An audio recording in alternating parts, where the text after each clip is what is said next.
Hi everyone and welcome back. We are joined today by Halo semuanya, selamat datang kembali. Hari ini kita ditemani oleh Fyodor Lukyanov, seorang profesor riset di Higher School of Economics di Moskow, juga pemimpin redaksi Russia in Global Affairs, ketua presidium Dewan Kebijakan Luar Negeri dan Pertahanan Rusia, serta direktur di Valdai Discussion Club, di mana setiap tahun ia mewawancarai Presiden Putin. Senang bisa bertemu Anda lagi. It's good to see you again. Halo. You recently authored an article about Jadi, Anda baru-baru ini menulis sebuah artikel tentang melemahnya sistem politik J7. Itu adalah negara-negara Amerika Serikat, Inggris, Jerman, Prancis, Italia, Jepang, dan Kanada.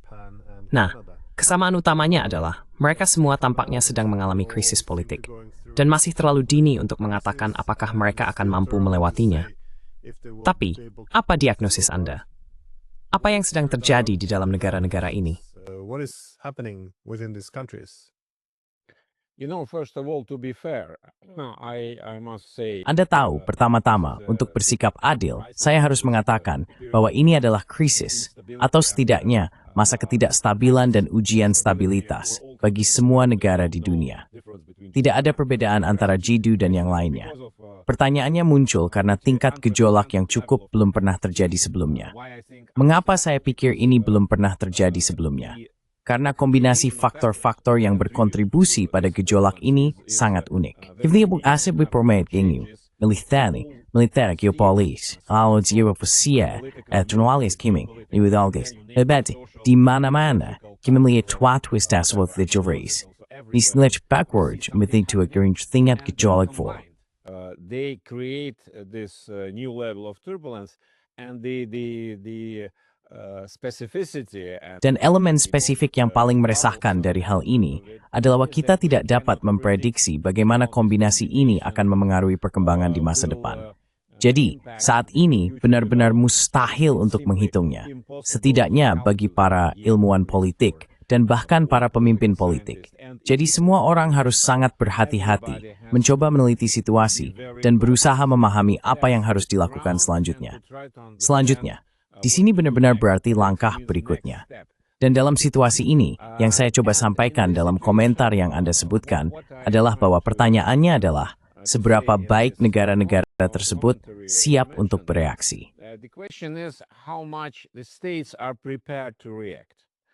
And here we see the situation when. Dan di sini kita melihat situasi di mana negara-negara demokratis seperti kekuatan G2 dan banyak negara lain secara tradisional dipandang lebih tangguh karena fleksibilitas mereka, kemampuan mereka untuk mengubah konstelasi domestik, menyesuaikan lingkungan politik dengan ekspektasi sosial, menghadapi tantangan yang datang dari dalam maupun luar, dan sebagainya.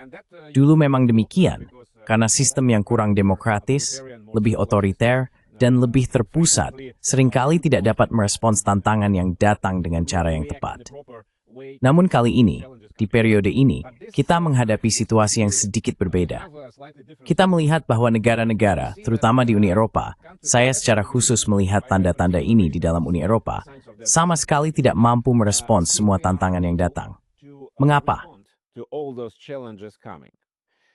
Why? Because this very unpredictable. Karena lingkungan yang sangat tidak dapat diprediksi ini sebenarnya membutuhkan tingkat adaptasi yang sangat tinggi, kemampuan untuk mengubah situasi, mengubah kebijakan, dan mengubah arah guna merespons faktor-faktor baru yang terus-menerus muncul, baik dari luar maupun dari dalam. Dan inilah situasi baru. Kita melihat keduanya terjadi secara bersamaan. Ketika berbicara tentang negara berdaulat, baik yang katakanlah kurang demokratis dan lebih otoriter, seperti misalnya Tiongkok atau Rusia, apapun penilaian Anda, negara memiliki kapasitas untuk mengambil keputusan secara berdaulat, mengubah kebijakan, dan meninjau apa yang sedang dilakukan sebagai respons terhadap tantangan-tantangan tersebut.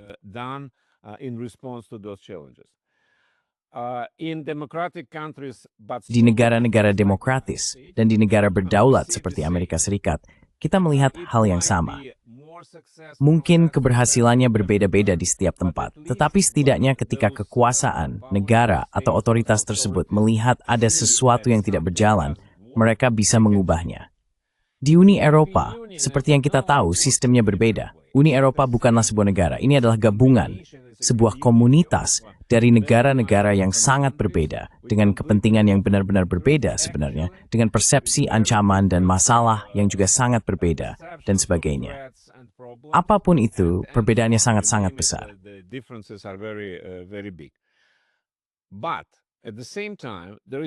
Namun pada saat yang sama, tidak ada negara bagian di dalam Uni Eropa yang dapat mengambil keputusan secara berdaulat tanpa berkoordinasi dengan seluruh komunitas lainnya. Dan disinilah menurut pandangan saya masalahnya dimulai. Karena dalam situasi baru ini, sebelumnya sistem tersebut berjalan cukup baik. Sekarang tidak lagi berjalan karena negara-negara tersebut tidak dapat melakukan apa yang seharusnya dilakukan untuk menghadapi semua tantangan ini. Bahkan lebih buruk lagi, tidak ada jalan keluar dari situasi itu, karena seluruh sistem telah diciptakan untuk merumuskan respons bersama. Dan respons bersama ini, menurut pandangan saya, benar-benar mustahil.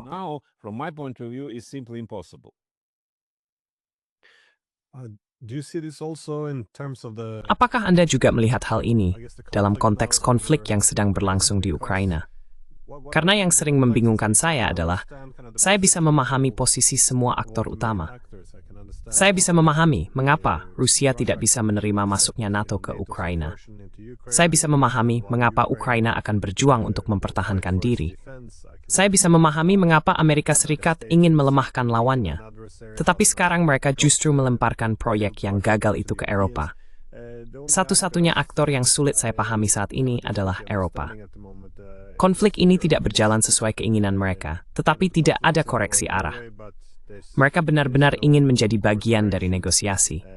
Jadi mereka terus meminta Trump, tetapi mereka tidak bisa mengangkat telepon untuk menelepon Rusia.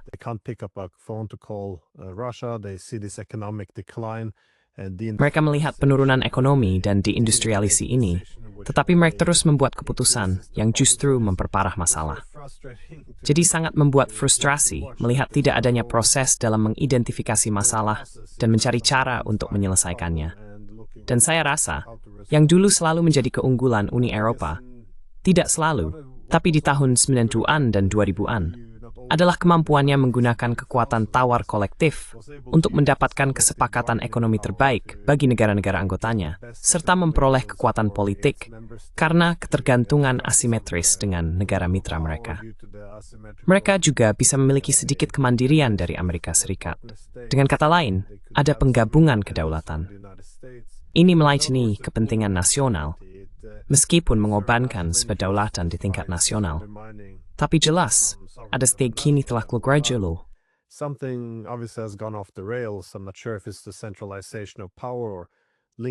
Saya tidak yakin apakah ini soal sentralisasi kekuasaan atau mengaitkan semua kebijakan dengan nilai-nilai. Yang dalam kedua kasus itu berarti Anda tidak benar-benar bisa memiliki oposisi yang efektif atau koreksi arah. Tapi bagaimana Anda menjelaskan hal ini? Karena seperti yang Anda sebutkan, ini terjadi di semua bidang, isu keamanan, militer, politik. Ada masalah dalam menangani oposisi. Oposisi secara efektif didelegitimasi di banyak negara, yang membuat demokrasi, pergantian kekuasaan secara damai, menjadi masalah utama, tapi juga secara budaya, seperti yang Anda katakan. Dan sepertinya semua masalah ini terus menumpuk, dan tidak tampak ada tindakan yang diambil di sana. Mengapa Uni Eropa sendiri mengalami kesulitan ini? Apakah masalahnya ada pada Uni Eropa, atau ada masalah lain yang berperan di sini?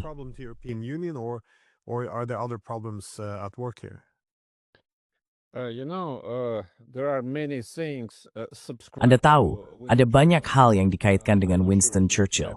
Saya tidak yakin dia benar-benar mengatakan semua yang dikaitkan padanya, tapi bagaimanapun juga.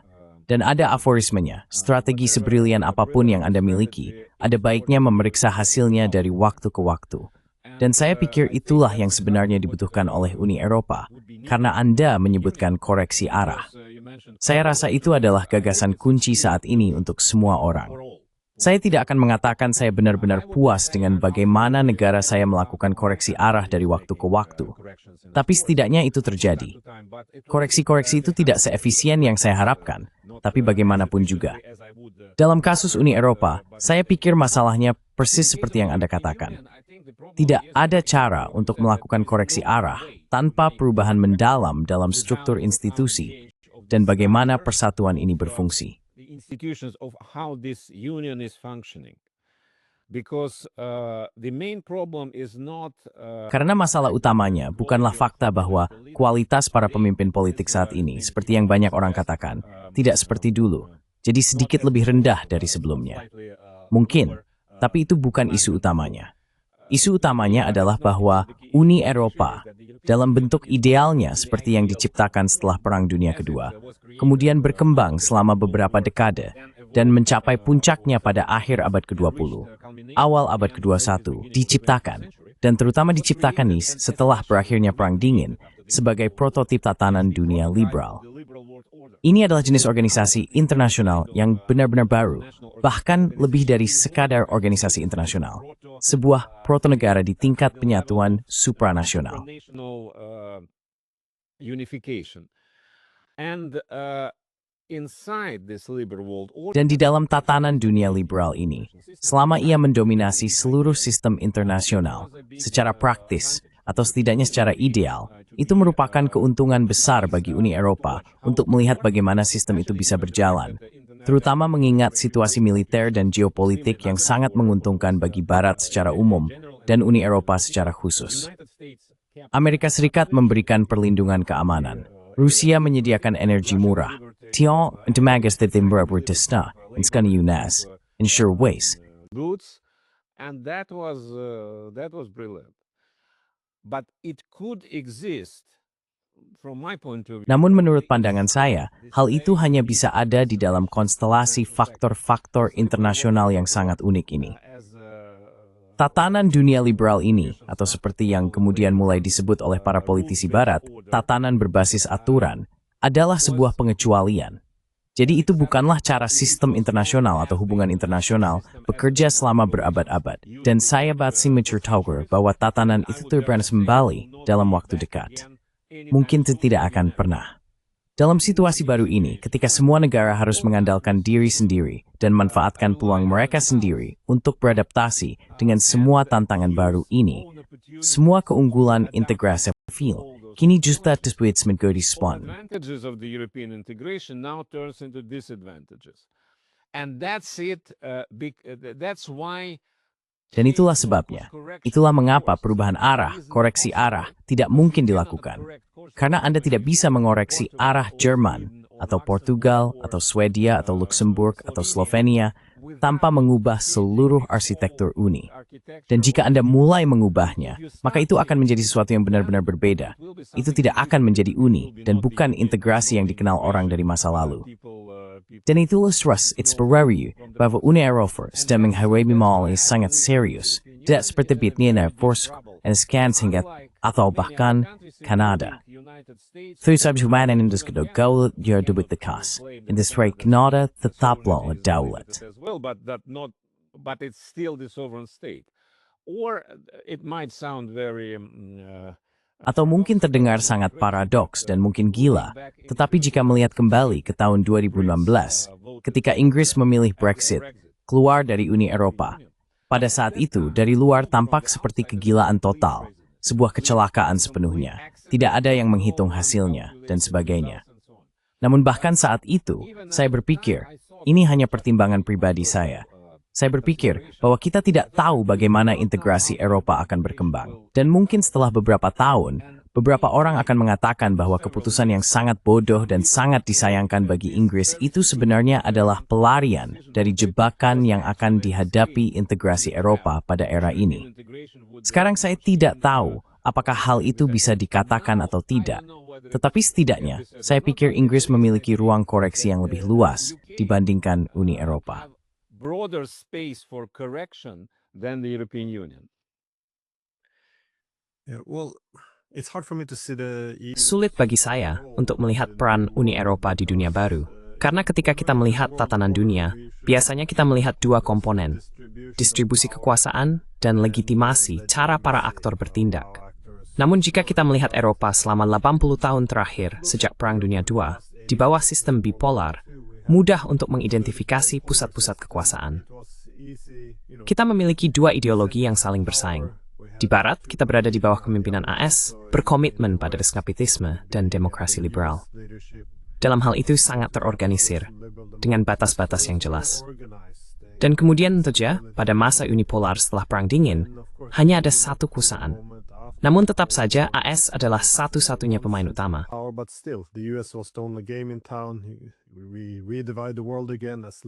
Kita kembali membagi dunia sebagai demokrasi liberal versus otoritarian.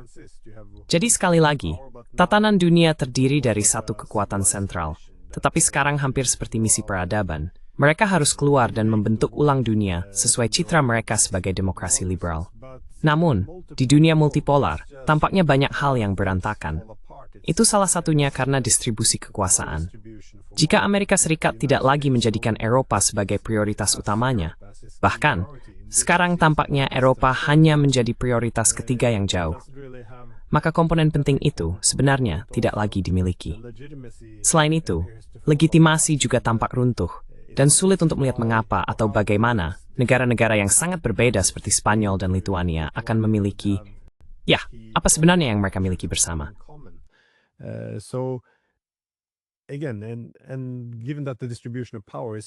Sekali lagi, mengingat bahwa distribusi kekuasaan sekarang mencakup negara-negara terbesar, seperti Tiongkok, yang kini merupakan negara non-barat, untuk pertama kalinya dalam beberapa abad, Anda memiliki distribusi kekuasaan yang sangat pasca-hegemonik. Kemampuan untuk mendikte nilai-nilai, dan pada dasarnya menjadi sumber legitimasi, semua ini runtuh. Apakah Anda melihat adanya perubahan tatanan dunia? Dan bagaimana orang Eropa dapat menyesuaikan diri dengan tatanan dunia yang baru? Karena tampaknya Eropa sebagai satu kesatuan hanya bisa eksis di bawah sistem bipolar atau unipolar. Atau menurutah pandangan ini terlalu pesimistis?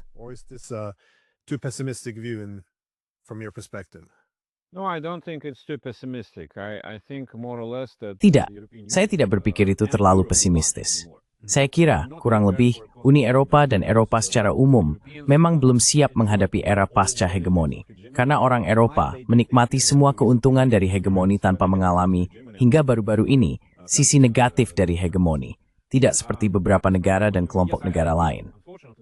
Dari sudut pandang saya setuju, sayangnya, bahwa relevansi Uni Eropa dalam politik internasional memang semakin menghilang.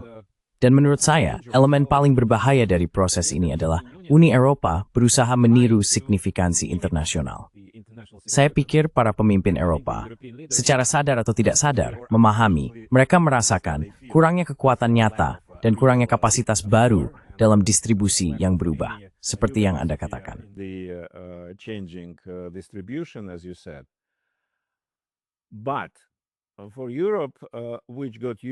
Namun bagi Eropa, yang selama beberapa abad terbiasa menjadi pusat dari semua proses internasional dan hubungan internasional secara umum, tentu sangat sulit untuk menerima hal ini. Dan yang kita lihat adalah upaya untuk meniru kebijakan-kebijakan berani. Contoh yang sangat baru adalah pengakuan Palestina oleh beberapa negara, termasuk Prancis dan anggota Uni Eropa. Di satu sisi, tidak ada yang bisa menyangkal bahwa apa yang terjadi di Timur Tengah benar-benar mengerikan dan buruk.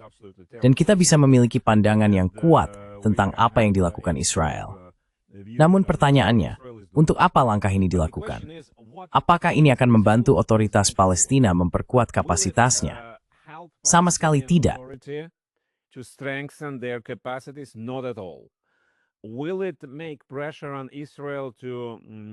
Apakah ini akan memberi tekanan pada Israel untuk memoderasi atau membatasi aktivitas mereka? Sama sekali tidak, justru sebaliknya. Hasilnya adalah mereka justru semakin keras dan meningkatkan upaya mereka untuk menyelesaikan tugas mereka. Jadi apa artinya? Artinya Uni Eropa mencoba melakukan hal-hal yang tidak membutuhkan banyak. Hanya pernyataan, hanya kata-kata, tanpa memikirkan konsekuensi apapun yang mungkin timbul dari tindakan ini pada langkah berikutnya atau setelahnya. Contoh lain, menurut pandangan saya, adalah rencana pengenaan kembali sanksi terhadap Iran yang telah diinisiasi oleh anggota Eropa dari perjanjian nuklir sebelumnya melalui mekanisme snapback. Sekali lagi, mengapa melakukan ini? Apa yang mereka harapkan dari langkah ini? What do they expect from this move? do they expect that Iran will suddenly say, okay, Apakah mereka berharap Iran tiba-tiba akan berkata, "Oke, ayo, sekarang kami akan mengubah segalanya"? Itu bodoh. Itu tidak akan terjadi. Dan Uni Eropa tidak memiliki kekuatan untuk menekan Iran. Bahkan Amerika Serikat pun tidak terlalu berhasil dalam hal itu. Dan sekali lagi, dari sudut pandang saya, itulah hal terburuk. Tidak bertindak sudah cukup buruk bagi negara-negara yang memiliki tradisi sebagai pusat dalam urusan internasional. Tapi ada sesuatu yang jauh lebih buruk. Meniru aktivitas yang justru akan merugikan seluruh proses, yang tidak akan memberikan apapun kepada Uni Eropa, tetapi akan merugikan situasi umum di Timur Tengah dengan Iran. Dan Ukraina juga merupakan bagian dari upaya-upaya tersebut. Ukraine is part of those efforts as well. Yeah, I guess on the Ukraine issue, we say Ya, saya rasa dalam isu Ukraina, kita melihat sesuatu yang serupa. Gagasan bahwa mereka harus melakukan sesuatu untuk menegaskan diri. Tapi ketika mereka membuat pernyataan seperti misalnya, jalur menuju keanggotaan NATO masih terbuka, atau kami akan mengirim pasukan selama perjanjian damai, yang terjadi justru sebaliknya. Perjanjian damai tidak bisa tercapai. Saya tidak tahu, saya sering menelusuri ini kembali ke tahun 90-an dan 2000-an, karena pada masa kejayaan Uni Eropa itu, semua negara tetangga ingin bergabung, dan semua orang harus menyesuaikan diri dengan tata kelola eksternal atau aturan perdagangan mereka. Mereka bisa memerintah hampir hanya lewat pidato dan legislasi. Itulah sebabnya di dunia akademis Uni Eropa disebut sebagai kekuatan legislatif super. Legislative superpower. They just set the rules and make speeches and Mereka hanya menetapkan aturan dan berpidato, sementara yang lain harus menyesuaikan diri. Namun tentu saja, dunia telah mengalami beberapa perubahan. Tapi apa artinya ini bagi arsitektur keamanan Eropa? Karena banyak masalah yang kita hadapi di Eropa, yang jelas-jelas berujung pada perang di Ukraina, berakar pada isu-isu mendalam yang belum terselesaikan dalam tatanan keamanan Eropa. Namun tatanan keamanan Eropa tampaknya dibangun di atas dua pilar, NATO dan Uni Eropa. Tapi saat ini, keduanya tidak berdiri dengan sangat kokoh. Apakah ini, maksud saya, apakah Anda melihat ini sebagai sumber krisis atau justru sebagai peluang? Karena ini bisa memungkinkan kita untuk memperbaiki beberapa kesalahan yang dibuat di tahun 90-an, seperti menciptakan Eropa tanpa negara terbesar di Eropa. Maksud saya, bagaimana Anda menilai dampak krisis di UE dan NATO ini terhadap tatanan keamanan Eropa yang lebih luas?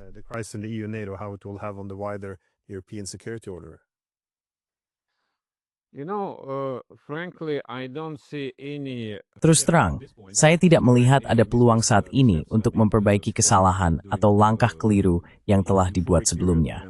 Selama masa euforia ketika negara-negara NATO, Amerika Serikat, dan kekuatan Eropa merasa tidak perlu mempertimbangkan pandangan pihak lain. Saya pikir pada akhirnya, setelah konflik yang mengerikan ini, yang sayangnya belum menunjukkan tanda-tanda akan segera berakhir, kita tentu perlu kembali membahas isu-isu keamanan Eropa untuk meninjaunya kembali. Namun, revisi seperti apa yang mungkin terjadi? Sejauh ini, berdasarkan suasana di Eropa, di Rusia, dan di kawasan Eurasia secara umum, saya tidak melihat adanya keinginan untuk membangun sistem-sistem kerjasama. Sistem yang didasarkan pada langkah-langkah kooperatif di Eropa, seperti sesuatu yang mirip dengan kesepakatan Helsinki, atau bentuk serupa lainnya.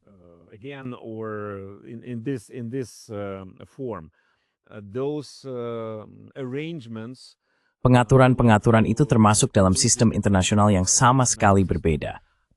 Saya sangat rendah hati dalam harapan saya. Hasil yang saya anggap sangat positif dari perang yang sedang berlangsung adalah terjadinya pemisahan antara Rusia dan Eropa. Pemisahan dalam arti positif bahwa kita tidak terlibat dalam aktivitas militer satu sama lain, tentu saja. Dan pemisahan ini mungkin dapat menciptakan semacam koeksistensi damai yang baru, seperti selama Perang Dingin. Tetapi tentu saja fondasinya akan benar-benar berbeda. Seperti apa Barat yang akan dihadapi dunia dalam katakanlah 5 tahun, 10 tahun dari sekarang, tidak ada yang tahu. Karena Barat yang kita kenal, dan yang masih kita kenal dari Perang Dingin pertama, paruh kedua abad ke-20, saya rasa Barat itu sudah berlalu. Bersama dengan situasi pasca Perang Dingin. it does not mean that the West will disappear. United States and Ini tidak berarti bahwa Barat akan lenyap. Amerika Serikat dan Eropa tentu akan tetap berada dalam semacam simbiosis. Tetapi kemungkinan besar didasarkan pada fondasi yang sama sekali berbeda. Terutama mengingat fakta bahwa prioritas Amerika Serikat dan sebagai konsekuensinya, mungkin juga prioritas Uni Eropa akan secara tegas berpindah ke bagian lain dunia. Dan kawasan Atlantik, ruang transatlantik, tidak akan lagi menjadi pusat utama politik internasional. Jika itu yang terjadi di masa depan, hal tersebut akan menciptakan situasi yang sama sekali berbeda, yang kemungkinan besar tidak harus, tetapi kemungkinan besar akan menciptakan suasana yang lebih baik, semangat yang lebih baik untuk koeksistensi antara Rusia dan Eropa. Saya berharap demikian. this coexistence between Russia and Europe. I hope so. Would that be based because that wouldn't be the Apakah itu karena hubungan transatlantik menciptakan batas tegas dengan Rusia? border with Russia? Atau menurut Anda, mengapa akan lebih mudah untuk memiliki hubungan yang lebih baik antara orang Eropa dan Rusia jika kemitraan transatlantik, saya kira, tidak terlalu dominan dalam membentuk sistem internasional? Dominant in the shaping the international system. I understand that it Saya memahami bahwa pandangan saya ini mungkin terdengar terlalu optimis. Tetapi yang saya bayangkan adalah Uni Eropa akan semakin dibiarkan sendiri oleh Amerika Serikat untuk menghadapi Rusia. much more Uni Eropa akan lebih realistis tentang masa depan, tentang perspektif, perlu untuk hidup berdampingan. Karena pergeseran terbesar saat ini, menurut pandangan saya, adalah bahwa pemerintahan Trump, dan saya berani menebak bahwa pemerintahan berikutnya di Amerika Serikat, si Steward yang menjabat, ikapwit Guang Tibjak ini, mungkin dengan retorika yang sedikit berbeda, tetapi tetap akan mendorong Eropa untuk berpendi hal keribet von atau was Eropa. to the security, in particular in the European area. And if it happens, then we can Dan jika itu terjadi, maka kita bisa mengharapkan dua opsi. Salah satu opsi, yang menurut pandangan saya cukup optimis, adalah Uni Eropa akan mencoba mencari berbagai cara untuk menghadapi situasi baru ini, termasuk upaya diplomatik, negosiasi, dan kompromi dengan Rusia terkait isu geopolitik, isu ekonomi, dan sebagainya. Tentu saja, ada kemungkinan lain yang sama sekali tidak bisa dikesampingkan, bahwa Uni Eropa merasa sendirian di hadapan Rusia akan menjadi sangat agresif dan berusaha mengejar ketertinggalan dalam hal kapasitas militer. Saya belum melihat bagaimana orang Eropa bisa melakukannya, tetapi saya juga tidak bisa menutup kemungkinan adanya aspirasi tersebut. how Europeans can do it, but I cannot exclude the aspiration. Then it might create a very big problem. Maka hal itu bisa menciptakan masalah yang sangat besar, hingga ke ambang perang besar antara Rusia dan Eropa. Dan mungkin saja, meskipun saat ini tampaknya sangat tidak mungkin, Amerika Serikat tidak akan terlibat dalam perang ini. Mereka akan berkata, ya, kami mendukung teman dan sekutu Eropa kami bisa membantu mereka dengan menjual senjata dan sebagainya. Tapi ini bukan masalah kami. Ini adalah masalah mereka. Kami sedang fokus pada hal lain, yang selalu dispraistan. Now furthes, ininar frustrering, nuarit stasi carry strength, imi sedendingin sterling. But we cannot exclude this scenario either. My last question though is just on the Pertanyaan terakhir saya adalah tentang hubungan AS-Rusia. Karena ketika Anda berbicara tentang Barat, jelas Amerika Serikat adalah aktor dominan di sini. Bagaimana Anda melihat posisi AS, menurut Anda, bergeser dalam hal bernegosiasi dengan Rusia? Sekali lagi, saya tidak yakin apakah memang ada pergeseran, tapi apakah ini sekadar AS melihat adanya pembagian tugas baru, yaitu Eropa seharusnya mengambil alih upaya penahanan dan konfrontasi terhadap Rusia? Atau Anda melihat ini sebagai bagian dari tujuan yang lebih luas, yaitu menyelesaikan masalah dalam arsitektur keamanan Eropa? Dan menurut Anda, apakah ada kemajuan dalam memperbaiki hubungan bilateral antara AS dan Rusia saja? Atau ada harapan untuk mengakhiri perang proksi di Ukraina? Itu banyak pertanyaan dalam satu, tapi intinya adalah, bagaimana Anda melihat perkembangan pembicaraan antara Amerika dan Rusia? of the talks between the Americans and the Russians. First of all, to be frank, I don't see any improvements in Pertama-tama, sejujurnya saya tidak melihat adanya perbaikan dalam hubungan antara Rusia dan Amerika Serikat selain dari sisi retorika. Memang, pemerintahan Trump sangat berbeda dari yang kita lihat sebelumnya. Ini bukan karena persepsi mereka terhadap Rusia yang berbeda. Ini karena mereka melihat seluruh strategi Amerika Serikat dan dunia dengan cara yang benar-benar berbeda dibandingkan pemerintahan Biden, pemerintahan Obama, atau pemerintahan-pemerintahan sebelumnya. Dan dalam gambaran ini, Rusia dipandang tentu saja bukan sebagai teman, bukan juga sebagai mitra yang signifikan, tetapi sebagai kekuatan penting, sebagai kekuatan yang harus diperhitungkan dan harus dihalangi, serta dibendung. Namun tidak hanya dengan upaya untuk mendorong Rusia keluar dari setiap wilayah kepentingan yang mungkin dimiliki Rusia.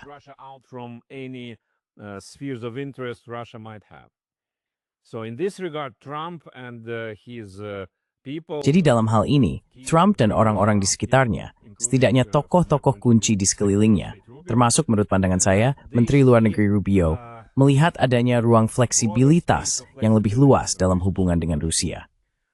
Namun demikian, apakah kita melihat adanya perubahan nyata dalam hubungan sejak Februari ketika Trump pertama kali menelepon Putin? Tidak. Perubahan besar justru terjadi pada bulan Februari juga dalam pertemuan yang sangat buruk antara Trump dan Zelensky di Gedung Putih.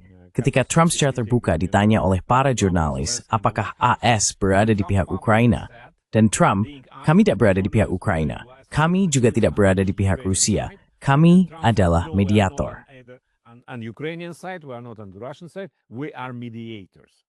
And that was a revolutionary shift, of course, compared to Dan itu tentu saja merupakan perubahan revolusioner dibandingkan dengan apa yang kita lihat di tahun-tahun sebelumnya. Tidak ada seorang pun di Barat yang berani mengatakan bahwa dia atau negaranya tidak berpihak pada Ukraina. Dalam hal ini, itu adalah perubahan besar.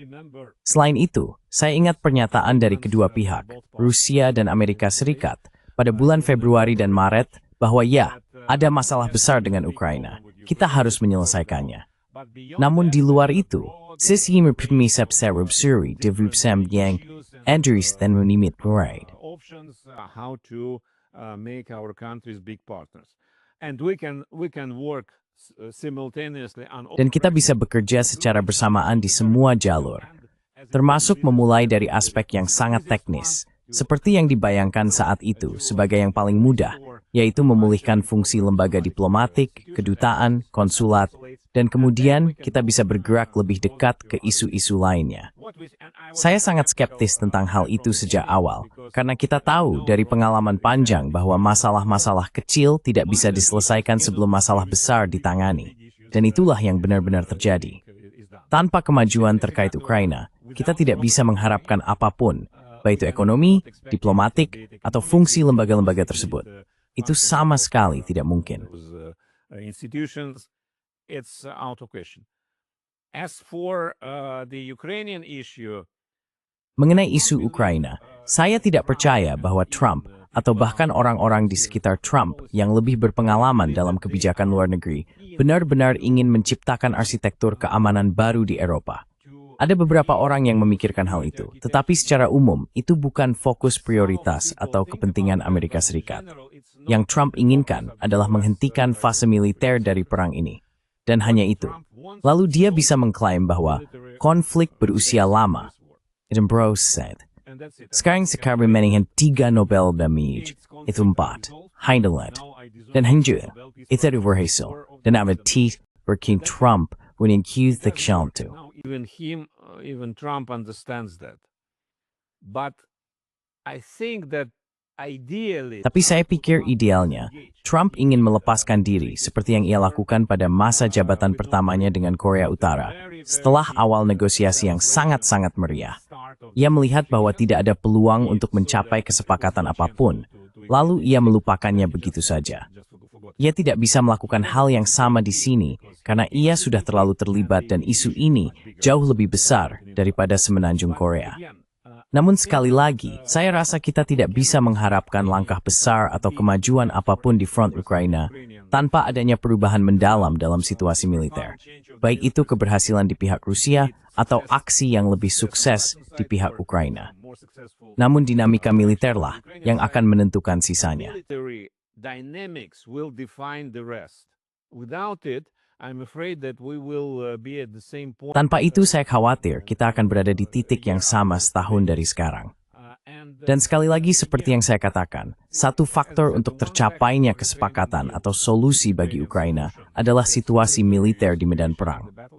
Hal lain adalah apa yang akan terjadi di sekitarnya, apa yang akan terjadi di dunia, yang sama sekali tidak berhubungan dengan isu Ukraina, baik itu Timur Tengah, situasi dengan Tiongkok, atau hubungan antara Amerika Serikat dan mitra-mitra utama di dalam BRICS, di dalam NATO, semuanya sedang bergejolak sekarang. Berdasarkan itu, kita bisa mengharapkan beberapa perubahan selama perang Ukraina masih berlangsung. Jadi ini sama sekali bukan sesuatu yang ingin saya lihat dalam situasi ini, tetapi saya tidak mengharapkan hal yang berbeda dalam waktu dekat. Expect anything different in the foreseeable future. No, it does seem that the diplomatic situation has. Dan sekarang tampaknya situasi diplomatik telah menemui jalan buntu. Baiklah, maaf, satu pertanyaan terakhir.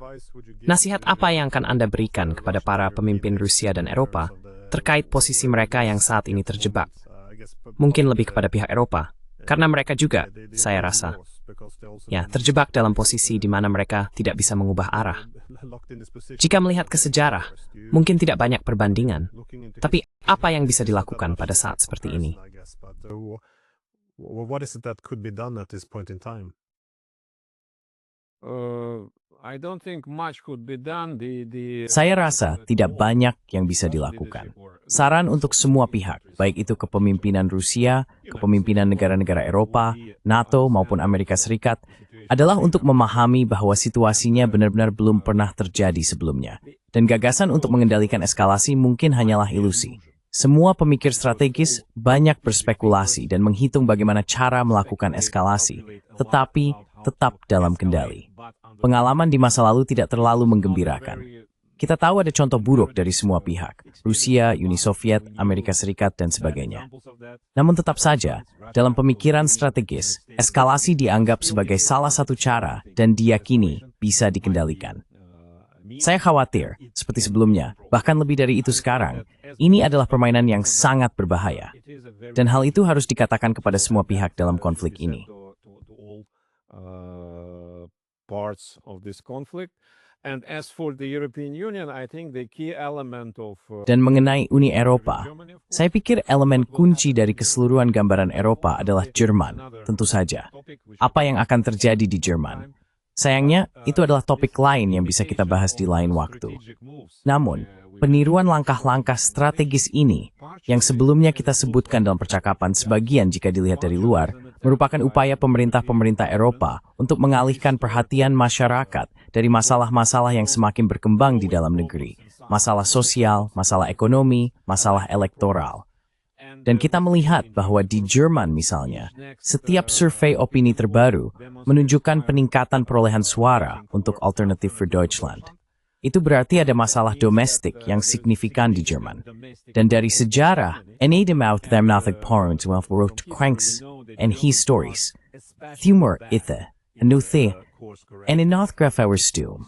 we know that. And to me, it's quite worrisome. Yeah. Well, very much. Ya, saya sangat setuju dengan itu. Saya pikir kita harus membahas Jerman suatu hari nanti, karena perubahan yang terjadi di sana sangat dramatis dan sangat cepat. Tapi kita harus menyimpannya untuk lain waktu. Jadi, terima kasih banyak atas waktunya. Thank you so much for your time. Terima kasih banyak.